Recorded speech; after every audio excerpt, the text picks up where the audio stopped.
Okay. Shake it off. Our next presenter is political activist. Next presenter. Pleased to welcome a journalist, editor, speaker, anarchist, essayist. You'll notice he's been quoted a lot here. Really interesting, by the way. Yeah? That's proof of influence right there. He's been involved with cryptocurrency and Bitcoin since 2012, especially interested in the intersection of psychology and cryptography. He's written on behavioral economics in regards to innovative technology, and one of the first to write about the emerging field of cryptopsychology on Bitcoin.com. All right. Please welcome Sterlin Lujan.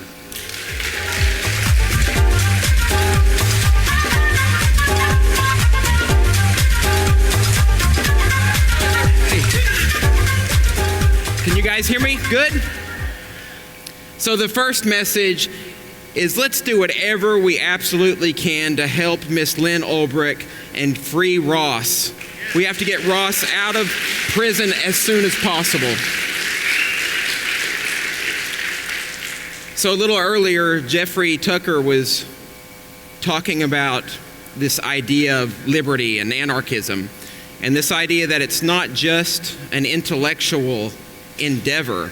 It's also something that we take into ourselves, something that we're imbued with, and then we live it. We live it as deeply and powerfully and as most profoundly as possible.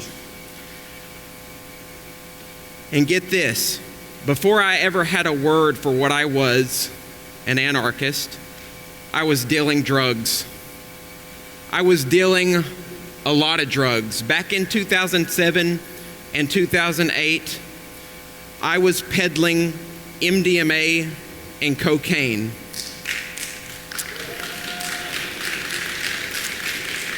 Primarily, it was MDMA, and during this time, I wasn't an anarchist.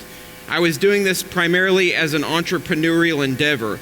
I was looking to get out there in the world and to make a little money. Nothing wrong with that, right? But that's not all.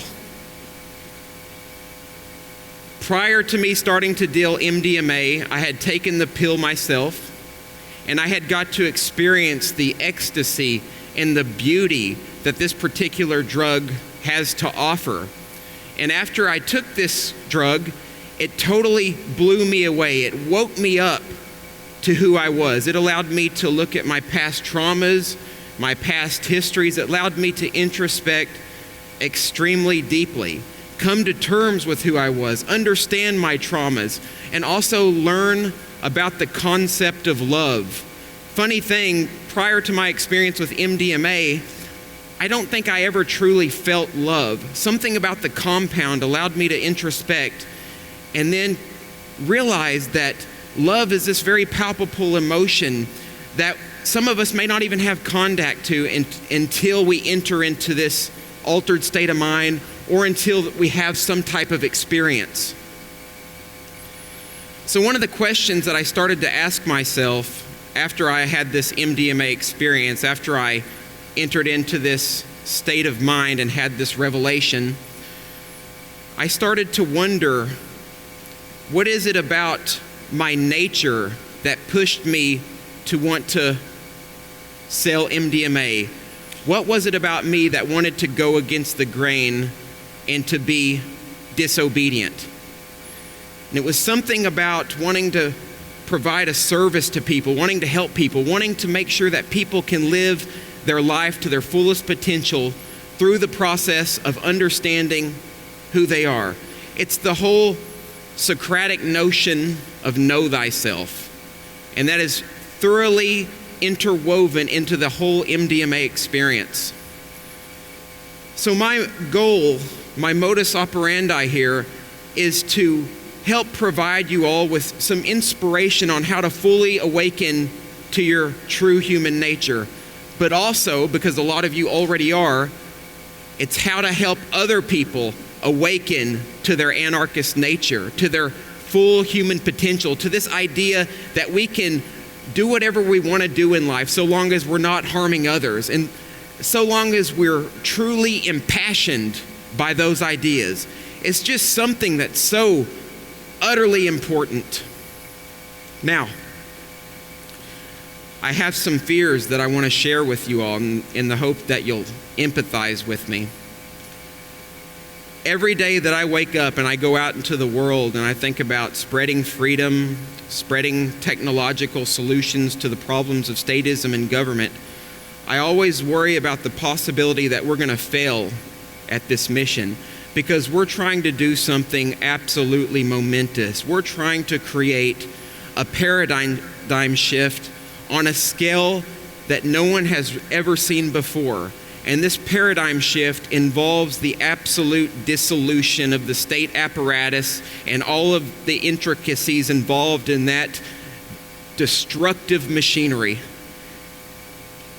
But still, there's this gnawing fear that we're not going to be able to accomplish this. And if we fail, and failing is absolutely not an option, it's possible that we would begin to live in a world of such dystopian terror that the likes of Orwell and Huxley would have never even been able to imagine. And you can see we've been drifting toward this nightmare shithole of absolute chaos and insanity. So that fear is there, friends, and it's there very palpably within me. And I think this is part of my nature. It's this drive to live as fully and as freely as possible. And I imagine that you can all share that drive with me here today.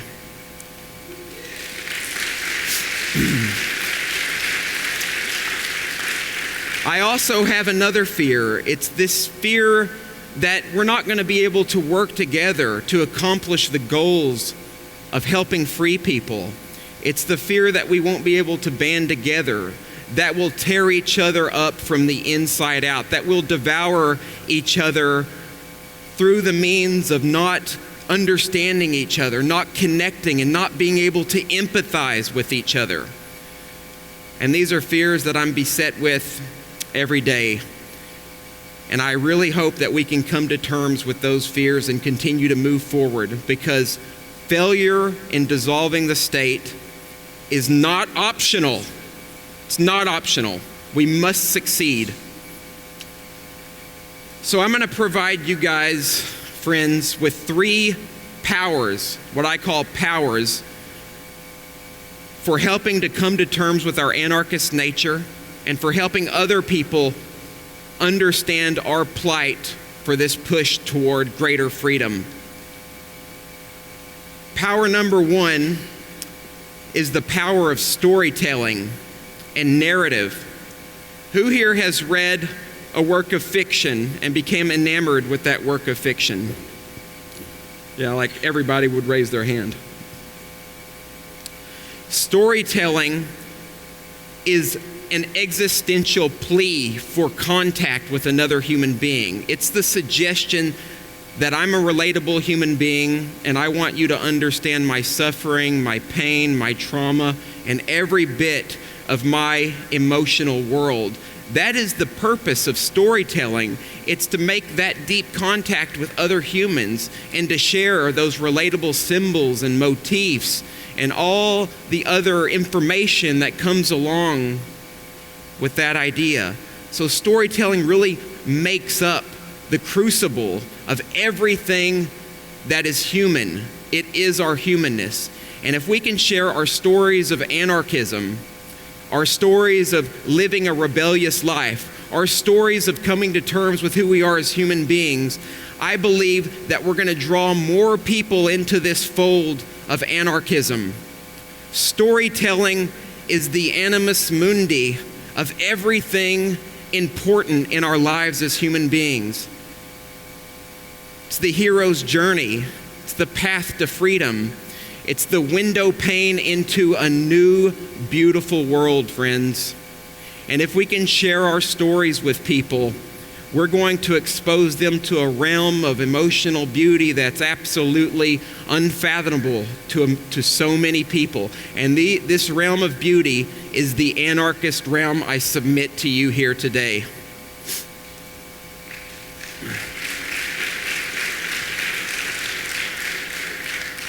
It's one of the things I do in life. I travel to a lot of conferences. I do a lot of talking to a lot of people. but I always remember to tell my story. I talked about selling MDMA. I hadn't finished that story yet, but some of you can probably imagine where that led. So eventually I was arrested. I was kidnapped by state goons and I was held for ransom. And then I got lucky and I was able to hire an attorney who was on the corrupt side of things. Or is that all attorneys? Help me out.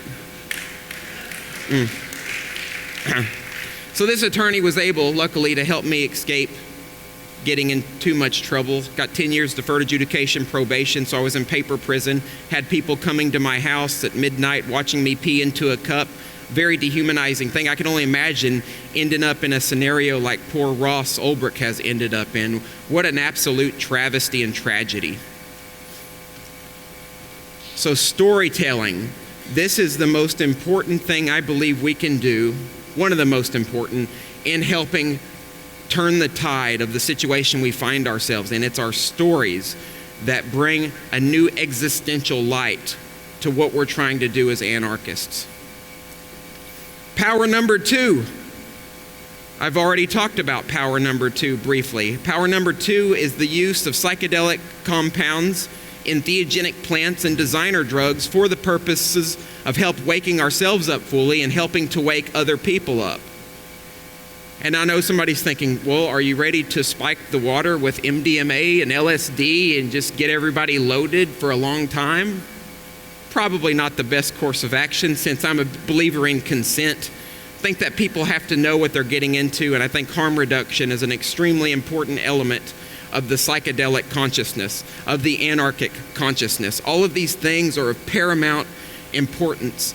Yes, use psychedelics, but use them wisely and help people to wake up through our stories about psychedelics and through direct use. So I just want to talk a little bit about safety measures in psychedelic use, since it's so important. One, we have to understand this idea that Timothy Leary talked about called set and setting. When we use these type of compounds, we have to make sure our set is correct. The set is simply the mindset that you're in, but it's a bit more than that. It's a much broader. It's not just your mood and your mindset for the day. It's your past history, your trauma, your experiences.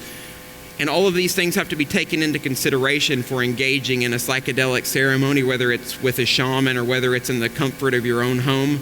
Make sure the set is on point. Make sure your mindset, make sure you're prepared for that experience.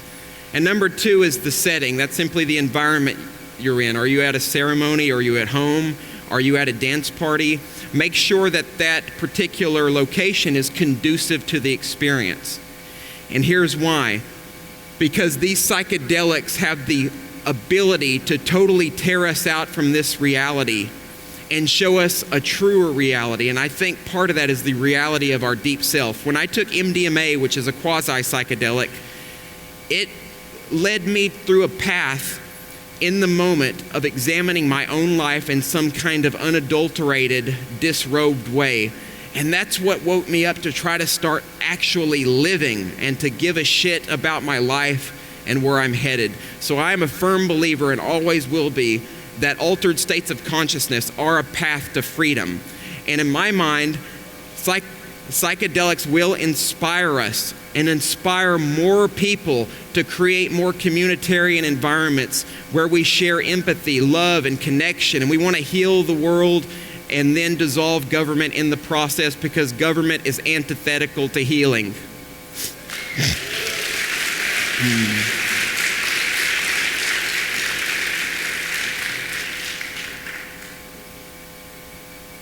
Power number 3. Power number 3 is technology. Technology is a sly little guy, because technology can mean a lot of different things, and technology can also be used against us as anarchists. It has been. The surveillance state has grown. Governments use tools of spying, tools of censorship, and various ways to undermine our goal as anarchists. But I'm a firm believer where we're moving in technology, we're moving toward a path of such radical, brilliant change that it's going to be difficult for us to imagine everything that's happening at once. And I think that it's going to take a step toward freedom and not toward fascism. But in order for this to happen, we have to make sure we make good choices when it comes to technology. Let me just give one example here so I can focus in on one thing. In order to enliven the spirit and get people to awaken to anarchism, I think having financial responsibility and financial control is of paramount importance. Income cryptocurrencies. Cryptocurrencies are a technology that allow us to finally take control of our own money and keep that own money to ourselves to prevent governments, bureaucrats, kleptocrats, and all these nasty people from stealing our money, from freezing our bank accounts, from hyperinflating our money, and from utterly destroying society. Just like, thank you. My colleague, Matt Aaron, recently spoke on this earlier during Anarchapulco and talked about Venezuela. We see what's happened in Venezuela. Their bolivar is only good for kindling as fire at the family's bedside. That's it. And this is what governments essentially do to money, and they will continue to do this to money so long as they have absolute control to print it out as much as possible. So the new technology that allows us to get outside the scope of this and help wake people up to their anarchist nature is the ability to leverage cryptocurrencies and take that power back into our own hands. Now, when it comes to technology, we get even a bit more spiritually guided, I think, for lack of a better term. There was a technologist, actually there is a technologist by the name of Ray Kurzweil. Who's familiar with Ray Kurzweil? So he wrote a really popular book called The Singularity is Near. And one of Kurzweil's primary motivating ideas was this idea that we're going to create artificial intelligence programs of such sweeping intelligence that they literally start to transform the world before our eyes and everything starts to grow seemingly out of control. I had a vision that I call the Kurzweilian vision. Last year, here at Anarchapulco, I swallowed MDMA. Can you imagine that? Yeah. I swallowed MDMA. My wife and I, we went and set up on a veranda in the hotel we were staying at and overlooked the beach. And as I was coming up on MDMA, this time I started to imagine that the beach and everything was just a series of fractals, some type of a technological machinery that was building on itself, that was growing and growing and creating and building. And I realized, holy shit, this is the way that we're building technology. It's almost like some type of spiritual machine, something that Terence McKenna called growth into the eschaton, something that is radically transforming the way we live. And this was an insight that I had. I don't know how true it is. It sounds pretty floofy now that I think about it. But it reminded me that what we're doing with technology is the goal there is to radically induce more freedom. Now, what that freedom means in terms of technology could mean a lot of things. It could mean more freedom from government, which is what we want, or it could go beyond that and mean total freedom of consciousness, freedom of living, freedom to be, existential freedom. But nonetheless, I believe that all technological growth at this stage in the game, if we make the right decisions, is an inspiration for us all to awaken to our anarchist nature, to come to terms with freedom from governments and freedom from controllers and freedom from all of these other people who would seek to subjugate us and subdue us. And that, I think, is an amazing, amazing motivator for all of our future generations. So my time here is coming close to an end with you all. And as I'm concluding here, something comes up to my mind. There's a beautiful quote by an Indian philosopher named Jiddu Krishnamurti. And he said, "It's no measure of health to be well adjusted to a sick society." So what is going on in the context of the society that we live in is that it's utterly sick. It's utterly broken. And people are taught through the various channels of propaganda, indoctrination, and engineering to fall in line without questioning the status quo, without trying to move beyond the context of the system and live their own life.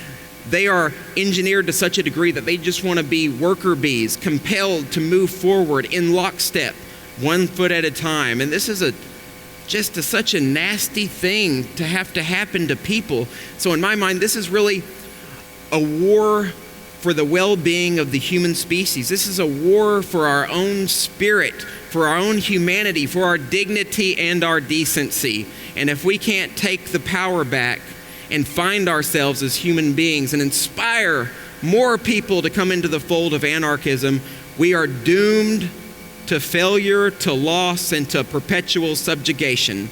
And that's what we don't want. So I want you all to remember today the 3 powers, the ways to inspire more people and to fully inspire yourself to awaken.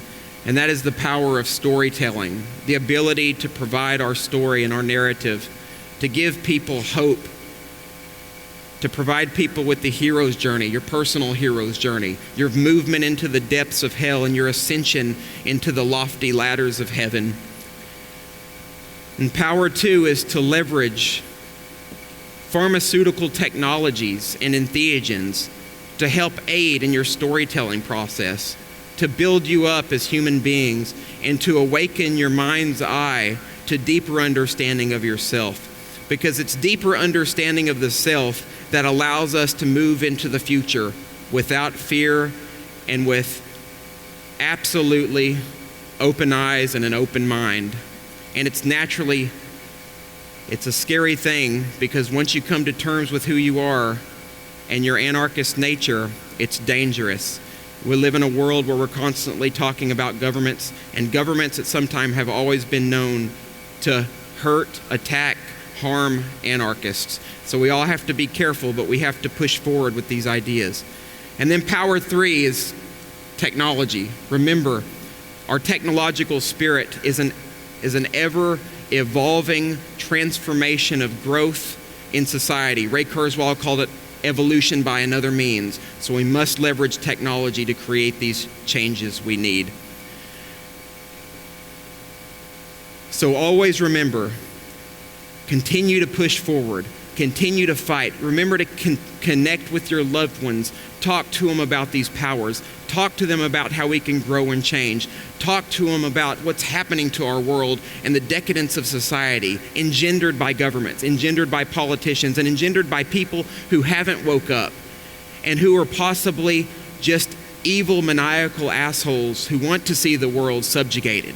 We have to throw the goddamn ring into the pit of fire and be done with it all so we can move forward with love and dignity.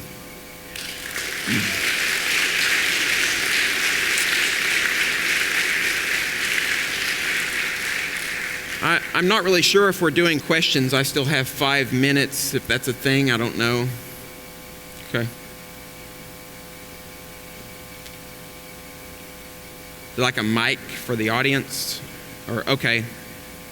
Somewhere a mic. Okay, this gentleman here. Yes. Yeah, we have to get him a mic. I can't hear anything he's saying.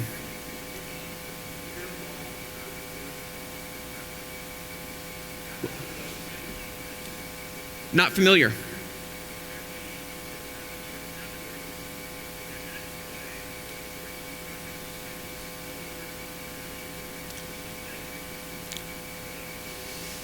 Yeah, thanks for mentioning that. I've always known that through meditation and different processes of breath work, holotropic breath work, it's possible to tap into different levels of consciousness, but haven't heard about the cannabinoid aspect of it. Thank you for sharing that.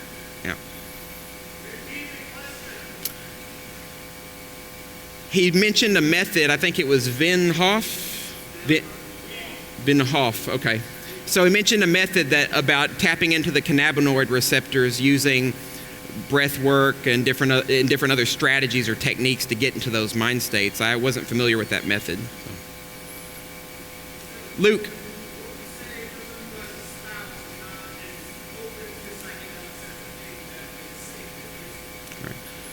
The first thing that I would say is just be patient with your loved one. I think some people may be not interested right away, and maybe over time they'll become interested. But like I said earlier, Luke, you definitely can't force people to want to try psychedelics. It's a very, anytime somebody's asked me and got interested, I just explain them the information behind that particular pharmaceutical technology and then give them time to mule it over and think about it. I always recommend, if you have a loved one who's interested in these things and maybe will think about doing them, go to arrowwood.org. It's one of the best places for trip reports, and they provide a lot of information on the chemistry and everything behind the substances, harm reduction techniques, etc. So that's a good place, I think, to help. Arrowwood. Oh, we need a microphone. The question was, Luke asked if he has a loved one, a spouse, that is not interested in psychedelics, how would I go about, or how would he go about perhaps making them interested or getting them interested? So, okay. Probably one more question. Yes, ma'am.